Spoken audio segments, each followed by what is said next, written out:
Noah and I were childhood sweethearts, strolling together from our school days in uniforms all the way to our wedding gowns. But things took a tragic turn when I stumbled upon the heartbreaking discovery that the girl who held the most precious spot in his heart had passed away on our wedding day. Our marriage was weighed down by this heavy secret, and it became clear that Noah was harboring resentment deep inside. In this new chapter of our lives, I stepped in to help him address his biggest regret. However, over time, Noah began to look worn out and questioned how he could have messed up such a great relationship. If it hadn't been for my laptop acting up and needing to borrow Noah's computer left in the study temporarily, I wouldn't have uncovered that he had another account. That other account had a ton of replies, sparking my curiosity about what he was up to. I clicked on it and came across a pretty common question. What's the most regrettable thing in your life? Noah, who was always straightforward and clear, surprisingly gave a much longer answer this time. I didn't have the guts to walk away from a relationship that everyone recognized and let a wonderful girl die in the year when she deeply loved me. The first sentence hit me hard, my head started buzzing, and I felt dizzy, my mind going blank. Noah didn't name anyone, but I already knew who he was referring to. Mia, a high school classmate who had long admired Noah, took her own life on our wedding day. She chose the most extreme way to make Noah remember her on such an important day for both of us. But I never knew that Noah had these feelings buried in his heart. I closed my eyes to calm my pounding head and continued reading Noah's answers line by line. Noah and I were childhood sweethearts who got together after the college entrance exams. After 3 years of a long-distance relationship during graduate school, we moved back to the same city to settle down and build our lives together. Our relationship was witnessed and envied by many. The pressure of everyone watching made me stick strictly to the path we were on. I preferred to marry and have kids step by step, rather than face the reality that my feelings had shifted. The girl who died was our high school classmate and later worked in the city where I did my graduate studies. In my second year of grad school, I almost had an accident and she got hurt trying to save me. During many moments of our long-distance relationship, I felt a deep sense of emptiness. Often when I turned around, I could see her standing behind me, smiling at me. But I still chose the safer path, proposed to my wife, and got married as planned. Tragically, the girl took her own life on our wedding day. Until her death, I never expressed what was truly on my mind, that she was still in my heart. For a long time after, I felt our marriage drove her to such an end, leaving me with resentment. This became my secret and my biggest regret. It wasn't until my vision blurred and my keyboard got wet from my tears that I realized I had been crying without even knowing it. The sound of the door opening from the entrance hall snapped me back. I quickly pulled myself together, regained my composure, and stepped outside. That evening, Noah was showering in the bathroom, and the sound of running water filled the room.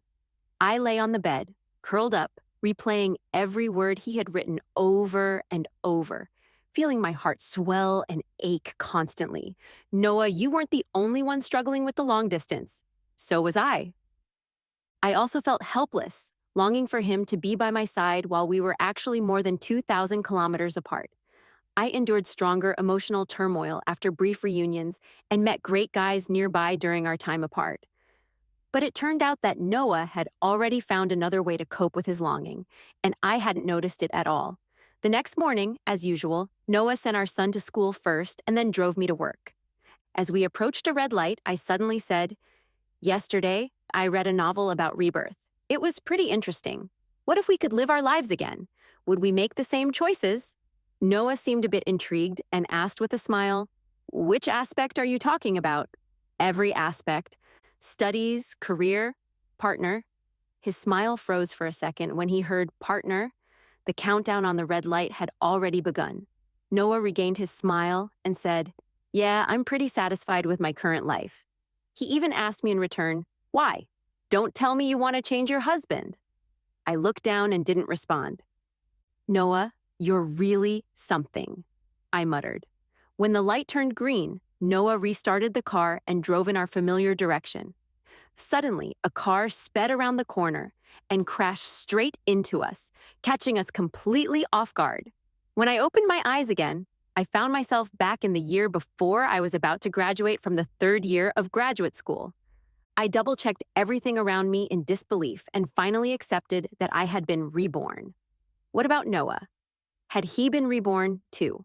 I quickly took out my phone and dialed a video call to him. It connected quickly, and his young, familiar face appeared on the screen. He asked me with a smile, "Wake up." I nodded blankly, and he continued, "Then hurry up and get up to wash and have breakfast, or there won't be anything left in the cafeteria. I still have an experiment to do later. I'll find you at lunchtime." I replied with an okay and hung up the phone, then fell into deep thought. It seemed Noah hadn't been reborn like me. At this point, he should have already been in touch with Mia, but I didn't know how far it had gone. I remembered the question I had asked Noah. If we could live our lives again, would we make the same choices? I couldn't help but stroke our photo on my phone's screen. He had been in my life for so long, and I had loved him for so long. I had always firmly believed he would be the one to stay with me forever. How could I just let go of him so easily? "Noah, can we give each other one last chance?" I checked the schedule and saw I had no classes on Friday. With the weekend coming up, I had 3 days off. Determined, I bought a plane ticket to the city where Noah was. However, when I rushed to his school to surprise him, he hung up on my call. I was stunned for a moment. Noah had never directly hung up on my calls before. Even if he was busy, he would quickly answer, briefly explain, and then hang up. But now, after hanging up on me once, a sense of grievance surged within me. I waited outside the school alone for a long time, but he didn't call me back. Yvonne immediately came to mind, but I didn't have her contact info and didn't even know which school she was attending. Just when I found a high school classmate who knew Ivan to ask about her, Noah's roommate happened to return to school and recognized me. He asked in surprise, "Why are you here?" Noah had asked for leave and bought a ticket to go home yesterday. "Didn't he tell you?" It was impossible for Noah to leave without informing me. At the same time, the high school classmate also told me that Mia hadn't gone to graduate school and was already working. He added, "I heard from her family that her mother died of a sudden heart attack yesterday." He should have gone back for the funeral. Our hometowns were the same city. So, Noah didn't go back to his own home but stayed to accompany Mia. I wasn't aware of this in my previous life. With this speculation, I felt a thread wrapped around my heart, constantly pulling it downwards. I couldn't wait for him to return and explain. Following the address my classmate gave me, I bought the fastest bullet train ticket and headed there. In the small auditorium of the funeral home, I stood at the door and saw Noah in a black suit, accompanying Mia, whose eyes were red. He gently supported her and thanked everyone who came to offer condolences one by one. He looked just like family. My hands hung by my sides, trembling slightly, and a nauseating feeling surged in my stomach. I guess my face must have been pale too. Noah noticed me quickly, and a hint of panic flashed in his eyes. Subconsciously, he wanted to walk over to me, but considering Mia's emotions, he just moved a bit and then stopped. I didn't say a word. I just gestured to him with my mouth. "Come with me." Noah shook his head with a troubled look and pleaded with me through his eyes, asking me to understand that he couldn't leave Mia alone right now. He was also asking for time to handle this and explain later. In an instant, my eyes filled with tears. People always said I was independent and emotionally stable, but that wasn't the case. In front of Noah, I could also drop my toughness and show my vulnerable side, but at this moment, he still stood there motionless. So, Mia had already become that important. Out of respect for the deceased, I couldn't argue with him on such an occasion. I closed my eyes, barely managing to steady my weak body, didn't say another word, but just gave him one more look. I'd rather use up my last bit of stubbornness to turn around and leave than lose my dignity. With just one look, Noah could see the despair in my eyes. This time, he couldn't care about anything else. He straightened Mia's body and chased after me. "Sophie, listen to me explain." He grabbed my wrist anxiously. "Mia's mother died of a sudden heart attack yesterday after the rescue failed. She couldn't handle it alone. Mia's father had run away from home many years ago and never came back." "Noah," I looked at him with a bitter expression. "I didn't even know when your relationship with Mia reached this level. From the moment you hung up on my first call until now, you haven't sent me a single message or returned my call, even once." Noah opened his mouth as if to say something, but then, remembering something, his face flushed red. In the end, he just lowered his eyes and didn't explain. He only whispered an apology to me. I pointed towards the small auditorium and said, "Among those people, anyone is more suitable than you to stand beside Mia to handle her mother's funeral affairs. Who are you to her?" Hearing this, shame crossed Noah's face. I hadn't thought that much. She was almost fainting from crying when she called me. I really just wanted to help her. "I'm sorry. It was my improper consideration." At that moment, I finally deeply felt the connection between him and Ivan. Suddenly, I realized my previous thoughts were really ridiculous. What was the point of fighting for one last chance? It was clear Noah had already developed feelings for Ivan. Even if I insisted on being with him, we'd still end up with the same result as in my previous life. Mia, who couldn't be with him, would still remain a scar on his heart, while I, as his wife, would be nothing special. I shook my head and pulled my hand out of his grip.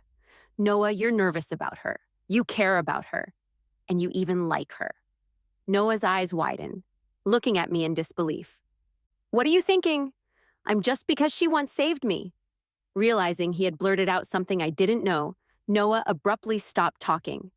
My eyes were sore and uncomfortable, but I still stared at him firmly and said in a slightly hoarse voice, "Noah, you've been better than me in everything since we were kids. But there's one thing. You can't compare to me." I forced a smile at the corner of my mouth, and tears uncontrollably fell. "I'm braver than you. People's hearts can change. I've always known that no one can guarantee with 100% certainty that their feelings for someone will never change. I'm braver than Noah in facing the problems in our relationship. Just as he answered that question, so many people witnessed our relationship. We carried their expectations, but those expectations shouldn't become the chains binding us. Now, facing this young Noah in front of me, I don't want to repeat the same mistakes. So what if others think it's a pity to give up a relationship that has lasted many years? Why can't I have someone who wholeheartedly lives with me? Noah didn't know what I had been through, nor did he understand my mood at this moment. He just felt that the breakup came so suddenly. I, who had always been understanding, didn't even listen to his explanation this time. There was a look of grievance in Noah's eyes for being misunderstood. "Sophie, why can you break up with me so easily? What do our years of relationship mean to you?" I lowered my eyes and slowly took off the necklace around my neck. Then I shoved the ring from the necklace back into Noah's hand. In our previous life, this ring finally became our wedding ring. I don't need it in this life, Noah. I'll make the decision that you can't make. In relationships, 3 people are too crowded. You can't hold umbrellas for 2 people at the same time either. Noah's face turned pale. I wiped the tears from my face. "Noah, I'm the one who proposed the breakup this time. No one will think it's your fault. You don't need to feel pressured anymore. I'm letting you go, and I'm also letting myself go. I just hope that this time you can live according to your heart." I took a deep breath and exhaled heavily. Let's just go back to being friends who grew up together. After saying that, I turned around and left, leaving Noah frozen in place, forgetting to move. On my way back to school, my phone kept vibrating in my bag. Noah's calls and messages kept coming in. I glanced at them and finally turned off the screen, leaned against the window, and fell asleep. When I returned to the dormitory exhausted, my roommates gathered around me in surprise. "What's going on? I thought you'd be radiant after seeing your boyfriend." "Why do you look like you've been through a disaster?" I waved my hand, took a quick shower, and then got into bed. That night, I had a high fever. Noah couldn't reach me, so he had to contact my roommates to ask if I had returned to the dormitory. They didn't know about our breakup, so they told him the truth about my situation. After my fever subsided and I regained some energy, one of my roommates brought porridge from the cafeteria while praising Noah. "Your boyfriend was so worried when he heard you were sick. He asked us to do so many things. We're almost jealous to death." I took a sip of the porridge and quietly confessed, I broke up with him. Don't tell him about my affairs anymore in the future. My roommates were dumbfounded, but knew I wasn't the type to joke around or casually break up with someone out of a petty temper, so they could only ask dryly, "Why?" I shook my head, unwilling to disclose it. My roommates were silent for a while and finally comforted me. "It's okay. Although you don't have a boyfriend now, you've become one of us, for single dogs." It would have been better if they hadn't comforted me. The pain of being dumped was soon briefly overshadowed by the research project. As someone who had graduated years ago, I was extremely busy, staying in the library until very late every day. While others started their winter vacations, we were still at school helping our supervisor deal with all sorts of issues. Noah had a holiday earlier than me. Since he hadn't had a chance to have a proper talk with me, he came directly to my school after the holiday. I was still in the process of getting over him and didn't want to see him. Because outsiders weren't allowed to enter our school casually, Noah could only wait outside every day, hoping I would change my mind. I sent him a message. Go back. There's no need to wait anymore. Noah replied, I just want to see you once. Although I was usually easygoing, I also had my own persistence. I said, we'll surely meet during the holiday. Our two families live opposite each other and have such a good relationship that it's inevitable to meet. However, I didn't expect Mia had also chased after him. One day, when I had something to do and went out of the school, I saw Mia and Noah chatting at the school gate in a glance. They noticed me soon and walked quickly towards me. Mia took the lead and said, Sophie, I came here specially to explain. I was helpless and didn't know what to do. There, Noah was the only old classmate I had, so I could only seek his help. We're not in the relationship you thought. Although I stopped to listen to her, my attitude remained unmoved. Seeing this, Mia could only say to Noah, let me talk to her alone. Then she pulled me to a spot quite a distance away from Noah before stopping. With her back to Noah, he couldn't see the slight upward curve of her mouth at all, and her tone changed instantly. Sophie, do you know why he didn't answer your call and didn't take the initiative to contact you last time? Because I told him I hoped he could accompany me wholeheartedly for a while and not think about others. Her mother had just passed away, yet she still had the mind to think about this. No wonder when I questioned Noah that day, he couldn't even bring himself to explain. I calmly said, Mia, I don't even have a way to contact you. Mia looked puzzled, not understanding why I said this irrelevant sentence. That means you're not important to me.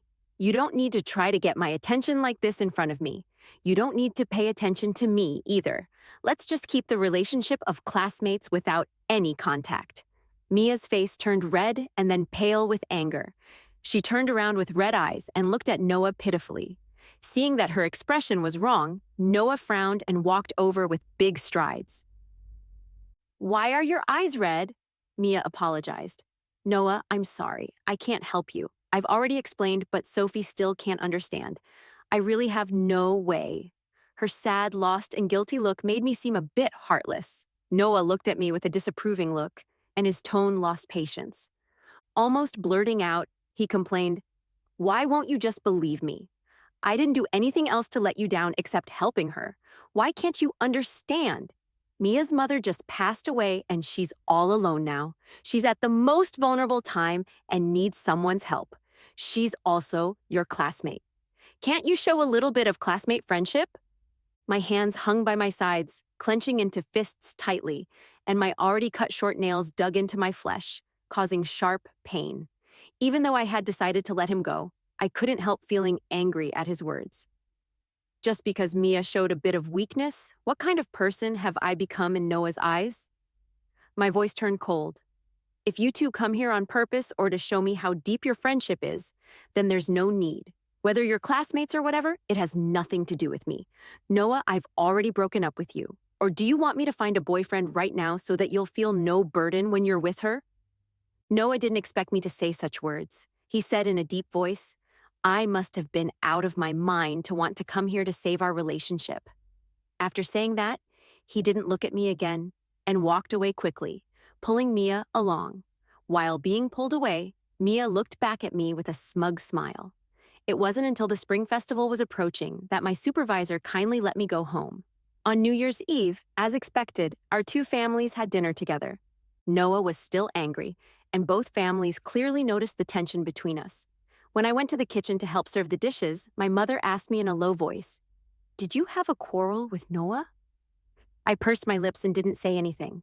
I hadn't found the right moment to tell my family about the breakup. So, although I could have taken this chance to tell my mother now, since it was the spring festival, I didn't want to spoil their mood, so I remained silent. After dinner, both parents urged us to go out for a walk. trying to recreate the world for just the two of us, because every New Year's Eve in the past, Noah and I would go to see the lantern show. Noah didn't say anything, and I shook my head and said, no, then went back to my room. I planned to check information about the business schools I liked abroad during this holiday. In my previous life, after graduating from graduate school, Noah and I both came back to this city to settle down and develop. However, now I had a different plan. I wanted to go abroad to continue my studies and see a different world. It wasn't until I received a text from the courier about my package being detained that I remembered my package had been left in the locker for a long time and I hadn't picked it up yet. So I put on my clothes and went downstairs. Just as I closed the locker door, I heard Mia's familiar voice. She asked Noah if he could accompany her for a walk. During the spring festival, every family was having a reunion, and she was alone at home, feeling very lonely. The courier locker was set at the corner of the building's entrance, so they didn't see me at all. I slightly turned my head and saw that after a moment of silence, Noah nodded and said to her, "Let's go." The difference between having a shifted heart and not was really obvious. In the past, Noah had a strong sense of boundaries. Now, he had lost that sense and couldn't even clarify things. In his current state, he was still deceiving himself that he hadn't changed and wanted to save our relationship. Suddenly, I remembered that at this time in my previous life, Noah said he had something to do and needed to go out for a while. It was such an ordinary thing that I wouldn't have thought much about it at all. I probably wouldn't even have remembered it, but now it strangely matched up. I had been too confident in this relationship. So many traceable moments in my previous life were naturally ignored by me. Watching them walk away together, I couldn't deny that I felt something. My heart still felt blocked, and I felt uncomfortable all over. I thought to myself that I should give myself more time. Although I'm still affected by it now, no matter how deep the feelings are, with time, I will surely come to terms with it. I wrapped my coat tightly around me and turned to enter the building, walking in a completely different direction from Noah. My holiday was very short, less than half a month in total. During the spring festival, although both families were busy visiting relatives, they tacitly tried to create more opportunities for Noah and me to spend time together. Seeing this, I thought about resolving this matter before going back to school. So when they asked us to go on a date again, I simply told them about the breakup. Both sets of parents were shocked, and even Noah looked at me in surprise. I calmly looked back at him. "Noah, this is the difference between you and me. We carried the same expectations, and it was inevitable that we would care about other people's opinions. However, the world is full of distractions and other people, and there is only oneself. Finding yourself and facing your true inner thoughts directly is the most important thing." After the breakup was settled, regardless of what the parents thought, I took my luggage and boarded the bus back to school. Since I had decided to continue my studies abroad after graduating, I was busy with my thesis while starting to prepare materials for applying to foreign universities. 2 months later, I learned from a high school classmate that Noah and Mia were together. At that time, I was still preparing for the IELTS exam. The classmate was shocked and asked how Noah could be with Mia. He even sent me a screenshot of Mia's WeChat moments. The caption read, "Thank you for fulfilling my years of waiting," accompanied by a picture of Noah reading a book. I stared at the screenshot for a few seconds, my eyelashes trembling slightly, and finally pressed the exit button and deleted it. It had been 3 months since we broke up. It's his freedom to be with whoever he wants, for a while. The classmate didn't know how to reply. After holding back for a long time, he cautiously sent a message. "Are you okay?" I blinked my eyes, looked at the correct rate on the real exam paper, and then replied, "I'm fine." Noah wasn't the type to post much on WeChat moments, and there were even fewer posts about his life. But that didn't stop me from knowing that he and Mia were likely enjoying their life together. After all, Mia had sent me text messages several times, asking about Noah's likes and habits. She was clearly playing the role of a considerate and attentive girlfriend. Although I never replied, it still annoyed me. I didn't want to trap myself in their lives. So on a certain Saturday, I directly made a video call to Noah.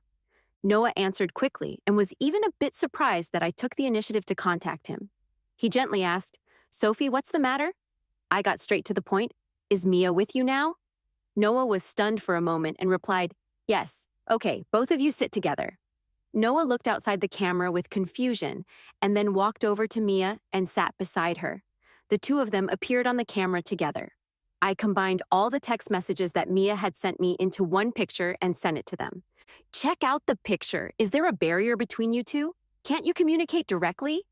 Do you have to go through me? Besides, haven't you two been in contact for a long time? Don't you even know if he's allergic to anything? Noah didn't understand what was going on. After looking at the picture, he was stunned for a few seconds before looking at Mia. Mia, who originally intended to show off and irritate me, turned pale when she heard this and hurriedly explained to Noah in a stuttering manner, I didn't want you to think that I'm not as good as her. That's why I wanted to learn more about you from her, but Sophie should still care. It was my thoughtlessness. Noah's Adam's apple moved, and he still comforted her gently. You can ask me directly in the future. Then he apologized to me, saying that he wouldn't bother me like this again. Mia, I find that you're quite good looking. Both of them were stunned when they heard this. You have a kind of beauty that seems to lack a brainstem. Although I'm not a competitive person, I'm not a pushover either. If Mia thought that I would choose to swallow my anger, she was completely wrong. Noah frowned, looking a bit unhappy. Can't you talk properly? Yes, I brought the topic back to the questions that Mia had asked me, and my eyes fell on the person who looked embarrassed and aggrieved. Don't you want to know if Noah is allergic to anything? Indeed, he is. He's allergic to idiots, I said. Without waiting for their reaction, I directly hung up the video call.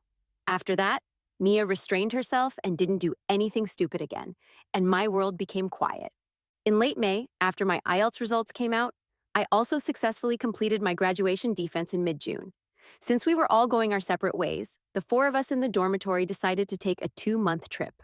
On the slow and lively long-distance trains, amidst voices singing about the motherland's mountains and rivers, youth and friendship, dreams and freedom, time and time again, and seeing vast mountains, lakes, grasslands, and deserts repeatedly, I finally found healing. When I thought of Noah in my free time, there were no more ripples in my heart. It had only been a few months. When I returned home in early September and brought local specialties to give to Noah's father and aunt, I noticed something was wrong with his uncle's health. After asking carefully, I learned that his lumbar spine issue had pressed on the nerves of his lower limbs, making it impossible for him to sit for long or even put on his shoes. Sleeping was also torture for him. They were still undergoing conservative treatment, taking medicine plus physiotherapy, but a month had passed with no improvement. I asked them to send me the X-ray films and hospital reports, and I forwarded them to a classmate studying medicine for help. Soon I got a reply. Sophie, I've reviewed the films and reports with the professor. The lumbar disc herniation is very serious.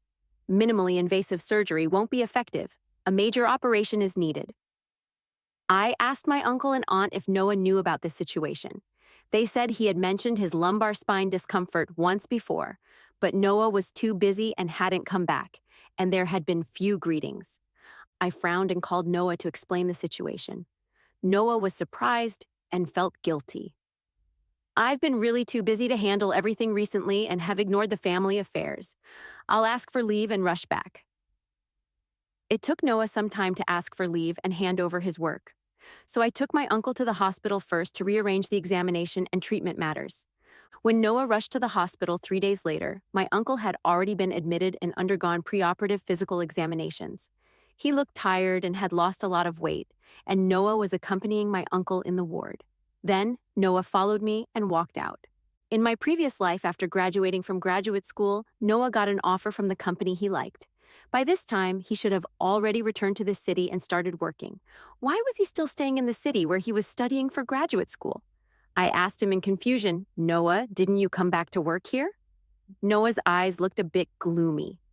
He shook his head and said, I originally planned to come back, but Mia didn't want to be in a long-distance relationship, and she didn't want to give up her job either. We even had a quarrel because of this. She was so emotional that I was worried about her, so I could only stay and chose another company. I furrowed my brows. Was that so? Previously, Mia had followed him back to the city without hesitation. The new job had just started and wasn't going smoothly. I was quite busy. Besides, Mia is emotionally sensitive. I really did lack concern for my family for a while. He rubbed his temples. She didn't used to be like this.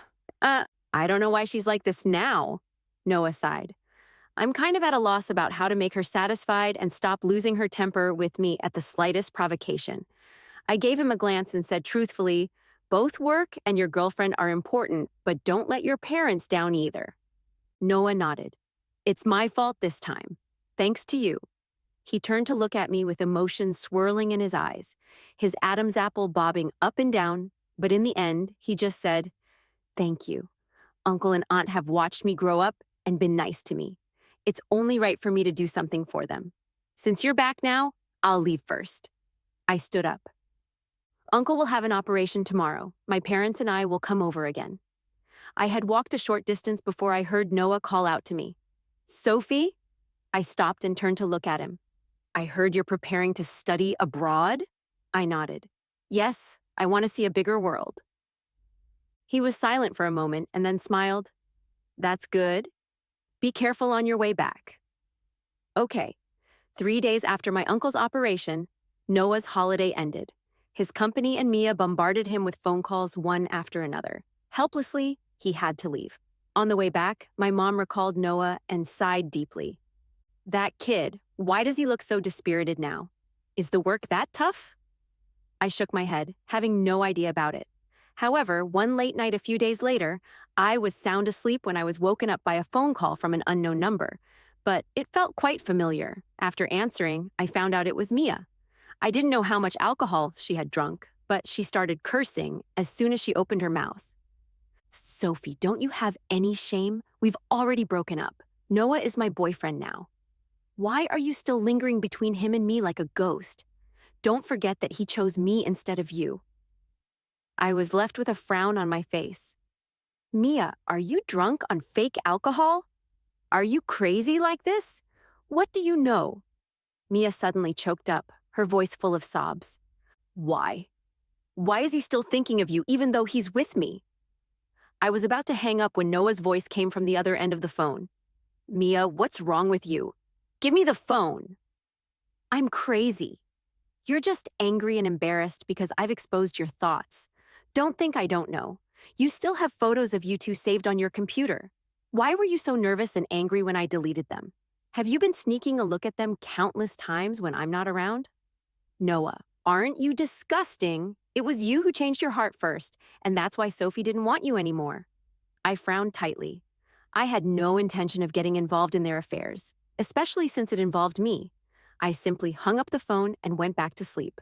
When I woke up the next day, I found that Noah had sent a WeChat message around 3 a.m. There were only 3 short words. I'm sorry. In fact, he didn't owe me an apology. He owed an apology to himself. Every time he didn't choose to face his inner self directly. In March of the following year, I left home and flew abroad to study.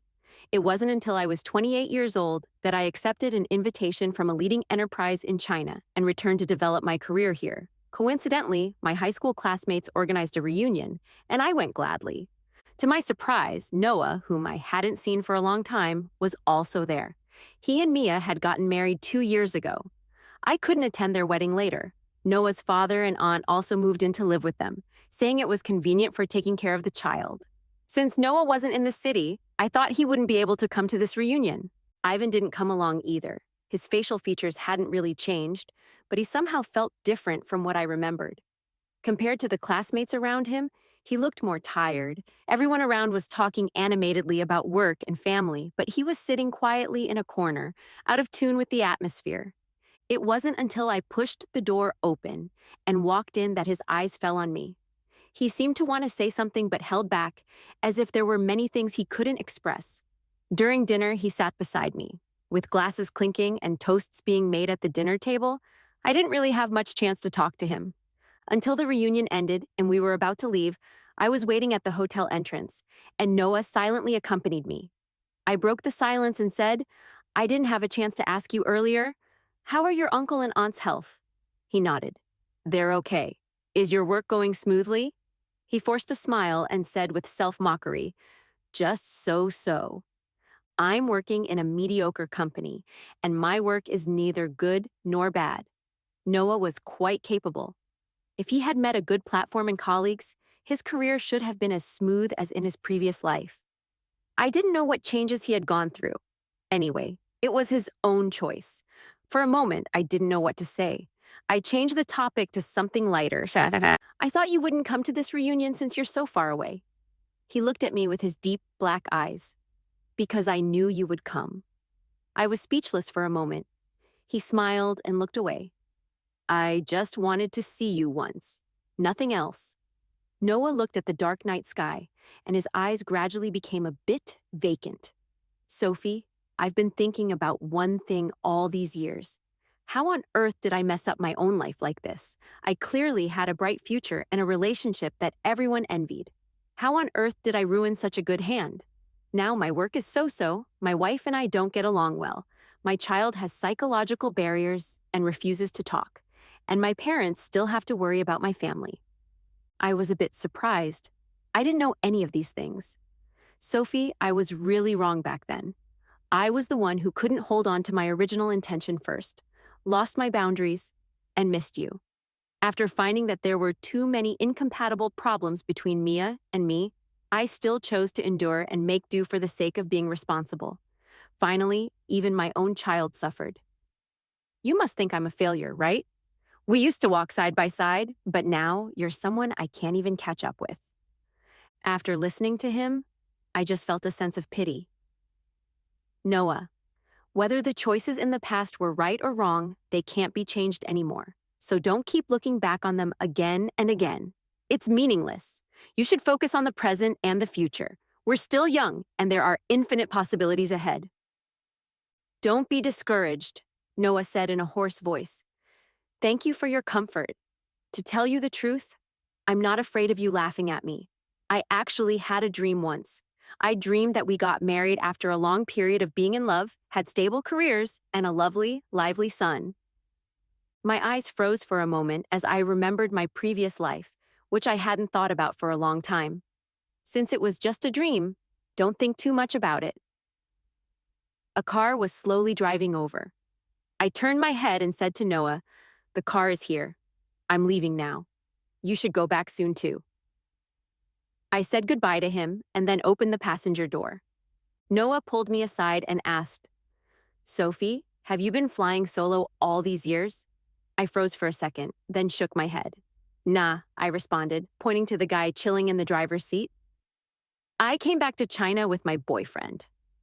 Besides the job, another big reason for my return was to talk about tying the knot. One evening after our wedding, I stepped out after cleaning up.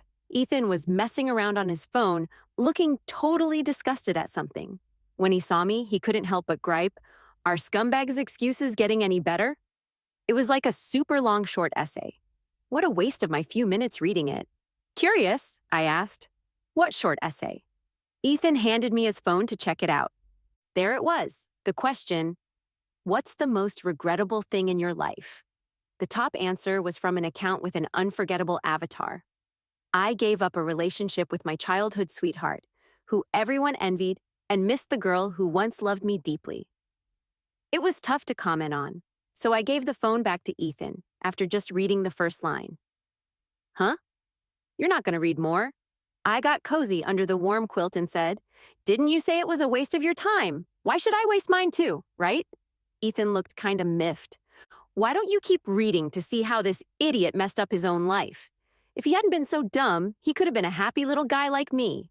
I tossed a pillow at him and mumbled, "If he wasn't so stupid, your wife would have been someone else." Someone with crazy hearing sensitivity piped up. "What? The end?" The older brother next door was a physics whiz. He wanted to quit the physics competition he'd been prepping for over half a year to take care of his girlfriend who had a fever. I told his parents about it. They dragged him to the competition venue, where he snagged first prize and got a recommendation to Harvard. Later, he started his own business, became an entrepreneur, and I ended up just working for him. In the gloomy basement, he was so bossy he crushed my finger bones. "Sophie, you're so petty. This is your karma." When I opened my eyes, I was back to before everything happened. Leo's slam dunk was epic, and he had those killer 8-pack abs. His lips were so thin. Kissing him must have been lit. In class, Lillian rested her chin on her hand, watching the basketball game outside the window. She tied her school uniform at her waist, showing off a bit of her slim and fair waist. "Lillian, don't be a chicken." show some charm and win him over, the classmates teased. All right, I'll go on a date with him tomorrow, Lillian declared with determination, raising her fist. Wow, the school beauty Lillian is going to win over the aloof academic god herself. There was a burst of cheers in the classroom. Sophie, you're Leo's neighbor. Think you can do it? Suddenly, Lillian walked to my desk and winked at me playfully. Looking into her confident eyes, I snapped back to reality and gasped, covering my chest. Wait, Lillian is my desk mate. Yesterday, she saw Leo's name all over my notebook and laughed at me for being a coward and not confessing my feelings. Now she's making a big deal about winning Leo over. In my past life, Lillian asked me the same thing. I blushed and couldn't say a word, exposing my secret crush in front of everyone. Everyone knew I liked Leo. So, later, when I stopped Leo from quitting the physics competition and reported their relationship, everyone thought I was just jealous. My biggest mistake in my past life was breaking up that couple. Thinking about that dim lab, I bit my lip and clenched my fists. I wish you and Leo a long and happy life together. Leo and I were childhood sweethearts, growing up together. I saw him staying up all night solving physics problems, getting up before dawn to memorize English exercises, and spending weekends working on Huanggang test papers without sleep. I saw him watching me solve problems under a quilt with a flashlight and taking exams while having a fever of 40 degrees. Only we knew how hard we worked for our grades. He was into physics. During summer vacation, we signed up for a tutorial class and dove into physics competition questions together. He said, Sophie, let's study physics and go to Harvard together, okay? In the sunlight, that golden boy shone bright, like an ideal within reach. So I did my best to keep up with him and chase our Harvard dream together. Until Lillian showed up. Lillian was the rebel in the eyes of parents and teachers, but a stunning sight to classmates. She permed her hair into big waves, secretly shortened her school uniform skirt, and danced hip-hop at the welcome party. Her unique vibe was irresistibly attractive to Leo's boring high school life. In my past life, Leo skipped classes, fought, smoked, and drank for her. Eventually, he wanted to quit the physics competition to take care of her when she had a fever. Because of my report, feverish Lillian was taken home by her parents and forced to transfer schools. Leo was sent to the competition venue by the teacher, where he won first prize and got recommended to university. After graduating, Leo started his own business and quickly amassed a fortune of hundreds of millions. By 30, he was the youngest billionaire on the Forbes list. After high school, Lillian married a wealthy second-generation local guy and was beaten to death by domestic violence. On the day she died, Leo tricked me into the lab, pointed at my nose, and yelled, Sophie, you malicious woman! How dare you live in this world? I want you to go to hell and be with my Lillian. In the dim lab, he crushed my finger bones, making it impossible for me to do physics experiments ever again. I sued him. The forensic report showed I was only slightly injured. He hired a top lawyer who sweet-talked his way out, and he was acquitted. After court, he smirked, Sophie, the company doesn't need trash who can't even do experiments. In this life, Leo and Lillian are low-key dating, skipping classes to go on dates and watch movies. On weekends, they hit up internet cafes to game together. During breaks, they sneak to the end of the corridor to kiss. I walked by with my homework. Leo reached out to stop me. He's into that flashy Lillian. She's like a pebble that shattered his dull 18-year-old life. He said, Sophie, don't come to me anymore. It's too boring being with you. I walked past without looking back, pouring all my energy into studying. It had been 10 years since I graduated high school before I was reborn, and much of my knowledge was fuzzy. To keep up with Senior 3, I had to work harder than ever. I studied nonstop, waking up before dawn to recite English words. At night, even when the dorm lights were off, I was still hiding under the quilt doing exercises, dreaming of math symbols. In my previous life, I missed Harvard by just 3 points. This time, I had to work even harder for my dream. I couldn't afford to pay attention to Leo and Lillian anymore. In the final exam of the first semester of Senior 3, Leo's grades plummeted to over 500th in the class, and I became the top student. I was in the office handing in the registration form for the National Middle School Students' Physics Competition when the teacher called Leo and Lillian over, scolding them fiercely. Leo, do you still want a future? Look at your grades. They've dropped so sharply. Are you still dating in Senior 3? Leo shrugged it off. putting his arm around Lillian's waist. Teacher, I know what I'm doing. I tried to intervene. I know you mean well, but you're worrying too much. Leo's mom is a junior high teacher and usually cares a lot about her image. This time, she didn't wear makeup. Her face was pale, her hair was in a messy ponytail, and she rushed to school. Shut up, you naughty boy! How can you talk to the teacher like that? Hearing Leo's response, his mom raised her hand, ready to slap him. Leo thought she was going to hit Lillian, so he stepped forward, holding her hand.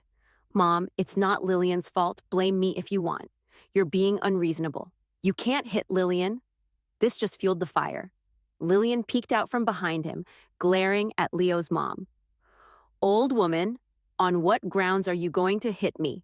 Just because you, at such a young age, put on makeup and led my son astray. How great his grades were and what a bright future he had, but you ruined it all. Without showing any weakness, she continued, ask your son if I forced him. It was he who courted me, smoked, drank, skipped classes, and hung out in bars. If an old woman can't control her own son, she takes it out on me instead. These words made Leo's mom so angry her face turned red. Leo, how much effort has mom put into raising you? You're dating such a bad person and letting her insult mom like this. Leo pursed his lips and firmly stretched out his hands in front of Lillian.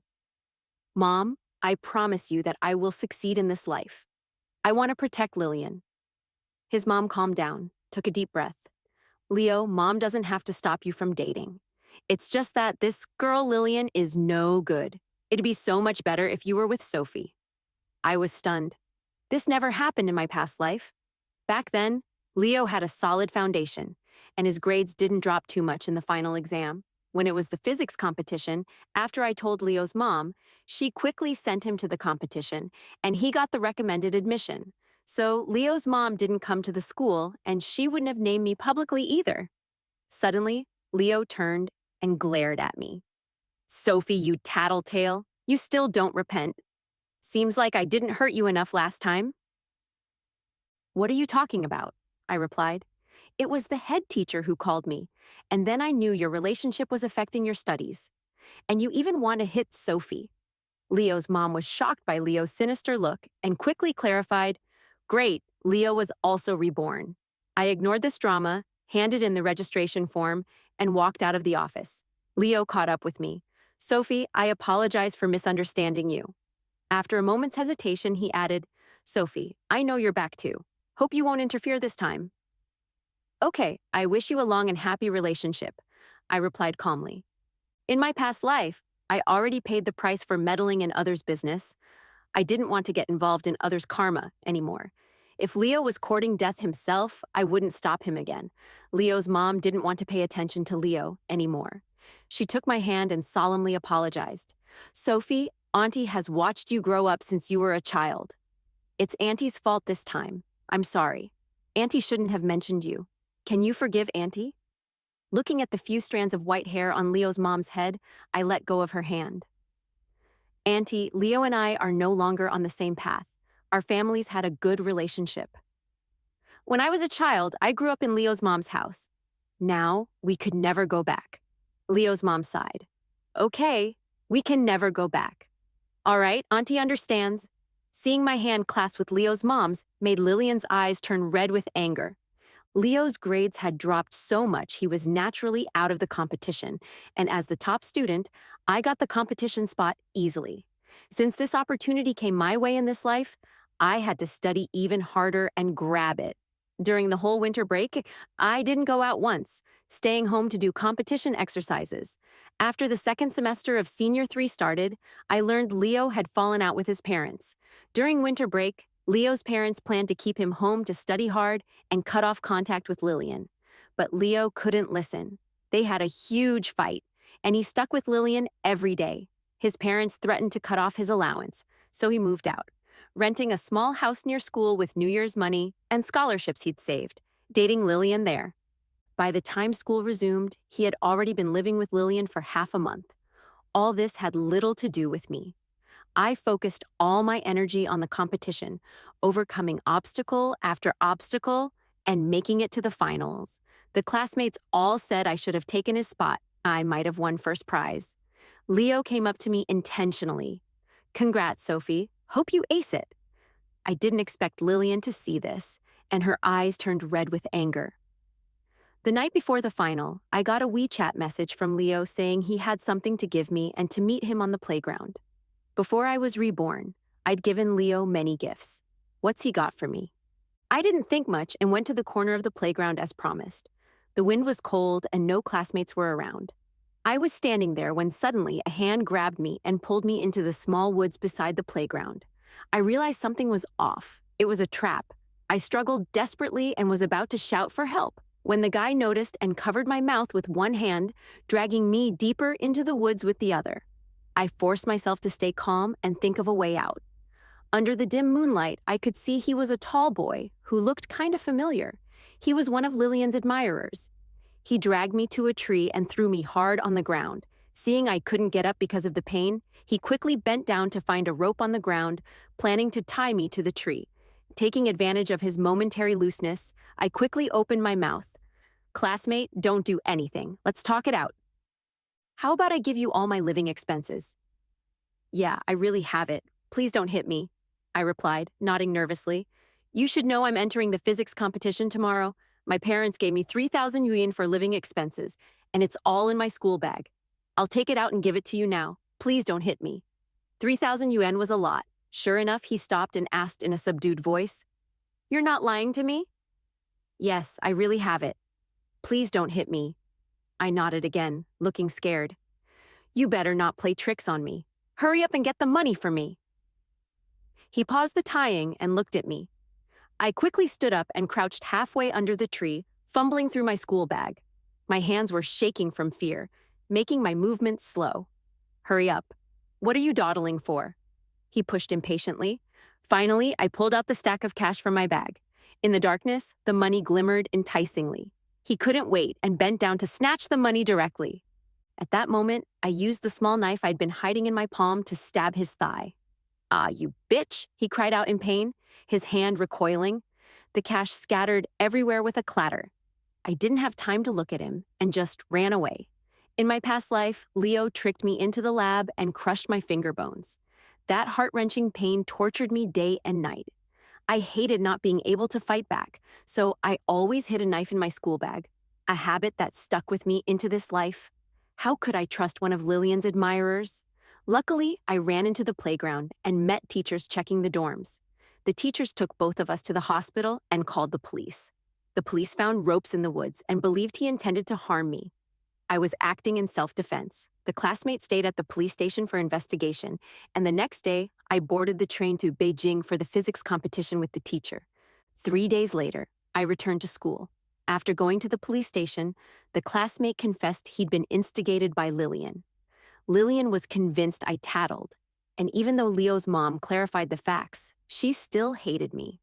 Or rather, she was jealous of me, jealous that Leo's mom liked me and of my good grades.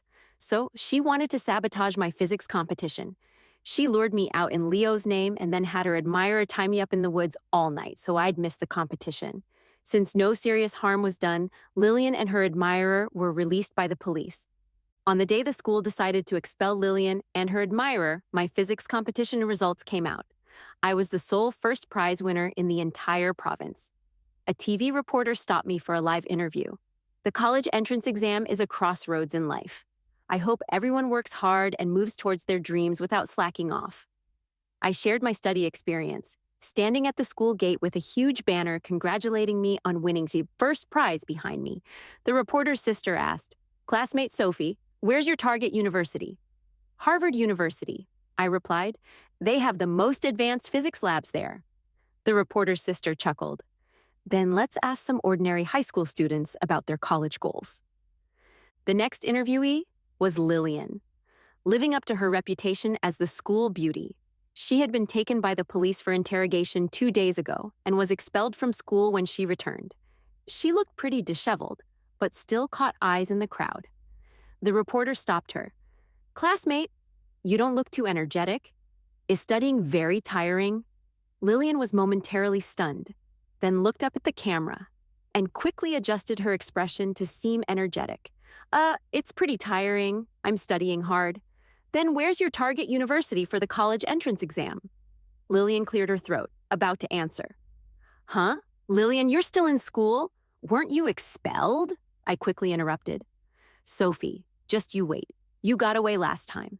But I'll get you sooner or later. Lillian gritted her teeth fiercely, momentarily forgetting the camera's presence. The reporter's sister was stunned, forgetting to lower the microphone. Lillian, did you have fun at the police station? I asked with a smile. This hurt Lillian's ego even more. You bitch! Just before she could start swearing, Leo pulled her back. Sophie, I apologize on Lillian's behalf. She just wanted to joke with you. She planned to set you free in the morning. Don't take it seriously. Leo held Lillian's hand and gave a furtive glance at the camera, signaling her to calm down. Lillian quickly retracted her harsh words. Leo, I don't accept your apology. The night before my competition, she tried to tie me up in the woods and ruin my competition. I don't think this is a joke. If I hadn't escaped on my own, and a girl was tied up in the woods late at night, you can imagine what would have happened to her. I calmly stated the facts. That day, the TV station conducted the interview live. People love gossip. The feud between me and Lillian was all over the internet. In the story, I was the good student with excellent grades but got bullied, while Lillian was the bad student with poor grades, involved in puppy love, campus bullying, and fighting. Even videos of Lillian and Leo skipping classes to watch movies were surfaced. I wasn't affected and kept attending classes and reviewing as usual, preparing for the upcoming college entrance exam. Lillian was harshly criticized online, feeling depressed and even falling ill. Just like in my past life, Leo took a leave to care for Lillian. The next time I saw Leo was at the class reunion after the college entrance exam. I was admitted to Harvard University without a doubt. I held a wine glass and smiled at countless congratulations until my face went stiff from smiling. I took a sip of fruit juice and happened to see Leo unintentionally. In a dim corner not far away, he carefully pulled up Lillian's overly revealing collar. Lillian was wearing a low-cut dress today, perfectly showing off her beautiful curves. A classmate noticed my gaze. Leo, your grades had already dropped, and you took a leave of absence for a while. You only scored a bit over 400 points on the college entrance exam and can only go to an ordinary undergraduate school. What a pity! You used to be a top student, always first in the class. In my past life, he was recommended to Harvard and had a bright future. In this life, he chose Lillian over his future. I'll wait and see. As the reunion ended, I went outside the dining hall for some fresh air. Leo followed me. Sophie, I'm out of money recently. Could you lend me some? I was almost amused by anger. Leo, are you out of your mind? How dare you ask me to lend you money to support Lillian? Leo kept talking to himself. Sophie, you know my parents cut off my finances, and I've already borrowed from all my friends. I really have no money left. I'm about to start my own business soon. You know I'll succeed. I'll pay you back 1,000 or 100 times over, okay? It turned out he always planned to replicate his past success and didn't care about his college exam results at all. Leo, I'm not that generous. There's no relationship between us anymore. I won't lend you money, I interrupted, wanting to turn around and go back to the restaurant. Sophie, Lillian is pregnant with my child. I must raise the child. Leo grabbed the corner of my clothes. What does that have to do with me? I didn't hesitate to break his hand away. When summer vacation ended and school started, I went to Beijing. In that school dream, I immersed myself in knowledge. Thanks to my past life's focus on physics, I handled all the courses easily, won teachers' appreciation, and conducted research projects with them. I also entered a speech competition. On stage, I spoke eloquently about my insights on physics to all the teachers and students. I won first prize in the whole school in that competition. After leaving that small school, I was surprised by the number of outstanding people in the world. I missed Leo perfectly during every winter and summer break, never meeting him once in 4 years. The next reunion was in Beijing 4 years later. I graduated from university and was recommended for postgraduate study at my alma mater. As a postgraduate student, I did odd jobs in my supervisor's company while working on research projects. My supervisor's small company had only a few people like me and my senior apprentices. Recently, they took on a large project and urgently needed to expand the staff. That day, my supervisor was heading to a meeting, and my senior apprentice was busy with experiments. He patted me on the shoulder. Anyway, we just need to recruit someone to run errands and print materials. No special requirements. Sophie, you go handle it. I was pushed into the role, responsible for recruiting new employees, with many people coming for interviews. After all, the salary in the recruitment notice was pretty good. Leo was among them. He had lost a lot of weight, and his suit was a bit too big for him. He sat silently in the waiting chair. Why do you want to work in Beijing? When it was his turn to interview and he saw I was the interviewer, he was momentarily startled. There are more job opportunities in Beijing. He paused before casually answering. After asking the routine questions, I directly rejected him. I didn't want to make things awkward. Sorry, you're not the talent our company's looking for. He seemed to expect this and didn't push further. He just nodded silently. After work, he stood downstairs waiting for me. Sophie, come start a business with me. Let's dive into researching algorithms together, conduct various material experiments, and attract investments together. In our past life, we could succeed even with nothing. In this life, with our experience, we're bound to make it. I still remember some core data of the robot developed by the company. We can succeed as long as we run a few experiments. He had a fanatic look in his eyes. He excitedly held my hand. Leo, why do you want me to start a business with you? It's you who don't remember the robot's core algorithm. I sneered and shook off his hand. At first, the core algorithm was written by us together, but when he heard Lillian was injured, he kept going back to the provincial capital to accompany her to see doctors and get medicine. Later, he even took Lillian out and settled her in his home. At that time, Leo hadn't started his business yet, so, naturally, Lillian wouldn't stay with him. After less than 2 months, she cried bitterly and begged a rich second-generation guy to take her home. While Leo was busy accompanying Lillian in the provincial capital, it was I who stayed up countless nights, lost a lot of hair, and redesigned the algorithm repeatedly. In this life, I didn't want to give him my algorithm. When I was on the phone with my mom in the evening, I learned that Leo and Lillian had broken up. After Lillian got pregnant, she had high material demands. After graduating, Leo gradually lost his top student halo and could only work part-time at KFC to support their lives. Lillian, fed up with the moneyless life, started selling goods through live broadcasts on online platforms. She was young and beautiful, good at flattering people, so she quickly became popular. The high school dramas were also dug up by netizens as negative news. Being notorious is also a form of fame. Lillian used her popularity to make a quick fortune. Later, she hooked up with the top spender on her live stream and abandoned the child, running away. Leo was so busy with school and taking care of the baby needing milk powder that he had no time, so he turned to his parents for help. Leo's mom took over the child. After graduating university, Leo came to Beijing to find a job. He said he'd make a lot of money and make Lillian regret her actions for life. I already knew he wanted to replicate the robot from his past business. He still remembered that the robot's core algorithm was written by me. In my past life, I was his subordinate. I spent 10 years starting a business with him, staying up countless nights, adjusting experimental data thousands of times until we finally had the intelligent robot. I spent endless days and nights with him. He was always cold and hostile towards me, and I'd long lost any feelings for him. I knew he regretted not being with Lillian. To make up for it, I poured all my energy into work. His success was our hard work at the cost of our health. But who knew he always harbored resentment towards me and crushed my hand? In this life, he doesn't have an impressive educational background, no capital to impress angel investors, and without my core algorithm. I'm really curious what he relies on to start a business. Leo opened a robot R&D company in Beijing. He persuaded Leo's mom to take out cash to support his business. In his past venture, everything went smoothly for him. He had an outstanding educational background and excellent past achievements. He impressed angel investors with just the preliminary results and got plenty of funds from them. In this life, his path to starting a business was doomed to be tough. Without connections and opportunities, he hit roadblocks everywhere. I no longer care if he can succeed. I won't interfere or help him. 2 years ago, my core algorithm was already used in one of my supervisor's projects. The company bought my technology, bringing me an annual income of over 1 million yuan. During the Spring Festival, I went back to my hometown. I'd saved money for years and finally bought a new home for my parents, a spacious, bright, and convenient flat in the city center. Sophie, there are still some things from your childhood here. See if you still want them.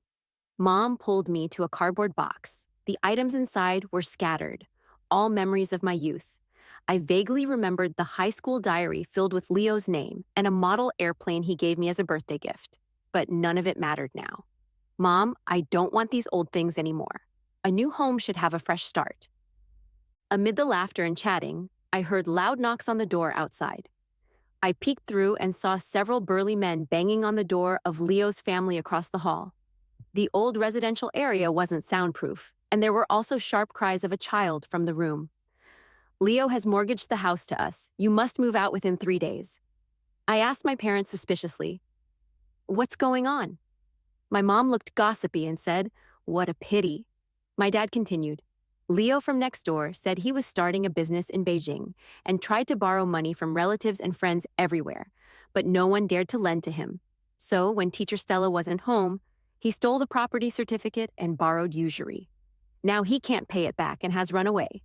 Now only teacher Stella is left with the child left by him and Lillian, and they don't even have a place to live. Back then, Leo from that family had excellent exam results and used to study with Sophie. Who would have thought he became the black sheep now?" My dad continued, "Teacher Stella is really unfortunate. Her husband died when she was young, and she raised her son alone. But now the son is so disappointing." Hearing this, I felt sorry for Leo's mom. When the neighbors left, I called a moving company. Standing at the door, I watched the cardboard boxes being loaded onto the truck one by one. Leo was hiding at the alley entrance, smoking. I pretended not to see him and turned to leave, but Leo suddenly grabbed my hand. "Sophie, I regret it. I've been regretting it for a long time. You helped me so much, but I still hurt you. I was really a bastard in my past life. Sophie, don't you like me? Shall we be together? As long as you help me start my business, I don't want Lillian anymore. Just the two of us staying together, okay?" He looked crazy and tried to hug me. I struggled to break free. "Leo, I don't like you anymore. Don't pester me." As I turned to get into the car, his voice trembled. "Sophie, then what should I do?" Without looking back, I replied in a deep voice, "That's your own business. It has nothing to do with me." I didn't expect the next time I saw Lillian to be in the news footage. The police found a large amount of drugs in her home. Lillian was escorted into the police car by officers, and what awaited her was legal punishment. The woman in the picture was pale and thin, with empty, lifeless eyes. There was no trace of the school beauty she once was. She ran away with the top spender from her live stream and abandoned Leo. The top spender was indeed a rich second-generation guy. His family was wealthy, and he really liked Lillian for her youth and beauty. However, good times didn't last long. After less than 2 years, the rich second-generation dude got tired of her and abandoned her. But she had already become addicted to drugs because of him. She could only get involved in drug trafficking to support her own addiction. I lowered my eyes and suddenly remembered a question Lillian asked me back then. She held Leo's hand triumphantly. "Sophie, your youth is so boring. No wonder Leo doesn't like you." I don't know if she regrets wasting her whole youth. I only know that I don't regret it. Youth is meant for striving, not for wasting. I'm the master of my own youth.